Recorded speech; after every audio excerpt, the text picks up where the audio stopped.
The Forest is undoubtedly my favorite survival game, but admittedly it is far from perfect and it is not without its flaws.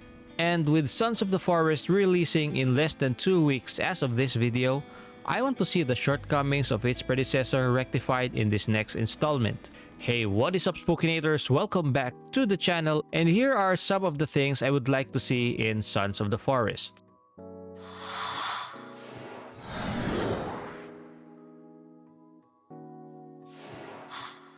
In the first game, the map consisted of around 1/3 water, more or less. However, I always felt it to be a waste of real estate, to be honest. Sure, we have secret underwater caves that house secret items, but that's just about the most captivating water activity we have. Other than that, we just either swim and pray to the forest gods that we don't become shark meal, or float around in our aqua-based settlement. This time around, I would love to be able to go underwater and go spear fishing with my handmade spear, or better yet, it wouldn't be too far-fetched to have a harpoon in the game and finally exact our revenge on those pesky great whites. Or if not, just simply having the ability to cast a line while relaxing on our floating fortress would make a great and welcome improvement.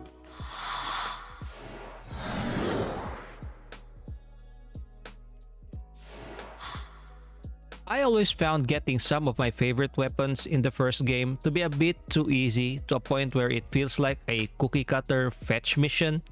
For instance, the katana and the modern axe I could probably get within the first 10 minutes at the start of every playthrough.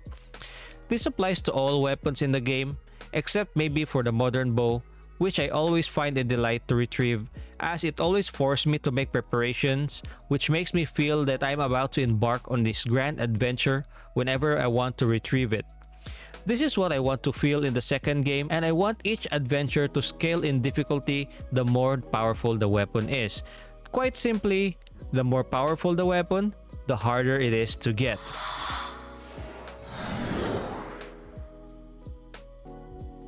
In the first game, although we did have some poison and fire damage, its effects are the same to all cannibal and mutant types across the board.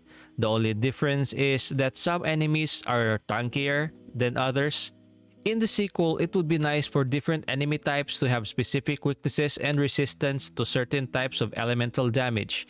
This could work pretty well since we are getting more enemy variations and even different enemy communities.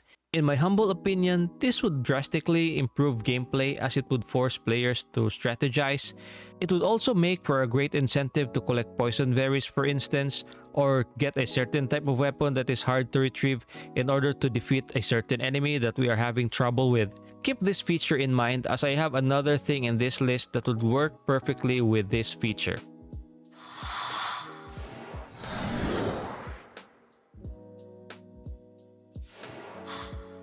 Sons of the Forest map will be 4 times as large as its predecessor, so it wouldn't be the worst idea to add vehicles in the game. Adding a mode of transportation, in my opinion, would be a better way to traverse the maps than, say, fast travel, which in my opinion is just immersion breaking.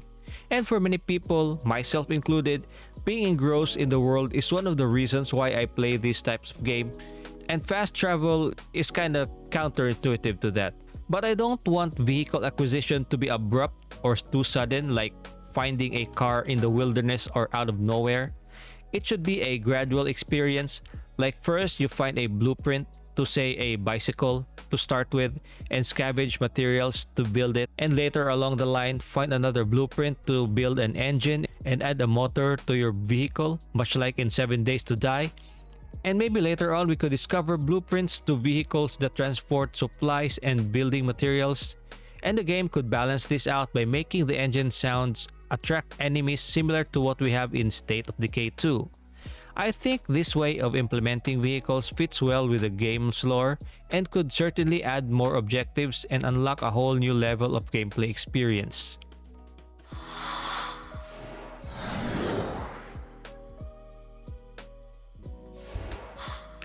I always found the 4 quick slots of the forest quite limiting. Having to enter the inventory to switch weapons mid-combat can be cumbersome and maddening at times. Having the ability to switch weapons straight away would pair well with the third item on the list. Just imagine Facing a variety of enemy types with different elemental weaknesses and strengths, and having the ability to switch weapons instantaneously without entering the inventory would certainly make for a fluid and seamless combat experience, as opposed to having to rummage through all your stuff just to find, say, a chocolate bar or a protein bar to replenish your health.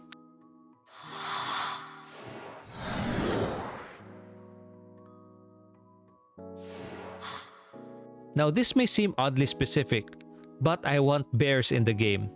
Grizzly bears to be exact. The reason for that is this trailer clip right here. If you could just stop simping over that Virginia just for a moment, you will notice those fish jumping upstream.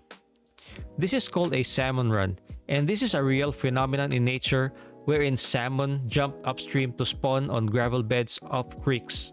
In the wild, this salmon run is a major feeding event for predators, more particularly grizzly bears. That's why when I saw this clip, I got quite excited and could not stop imagining having bears in the game ever since. Imagine how badass we would look having to wear a bear skin as a warm suit.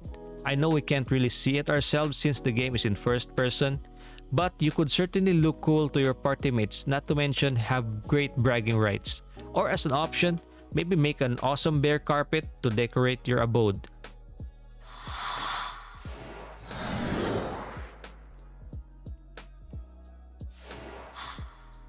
In its latest interview, End Knight confirmed having crafting animation every time we put together an item to make crafting more realistic, as opposed to the crafted item automatically appearing in the crafting table. While this may be a great way to add immersion and realism to the game, I could only imagine getting fatigued watching the same animation as I make my 100th primitive arrow. So being able to skip crafting animation would save not only our time but also preserve our sanity. Now, these are just my opinion. Comment down below what you want to see in Sons of the Forest. Once again, this has been Spooky Ramen. Have a great day all and peace out.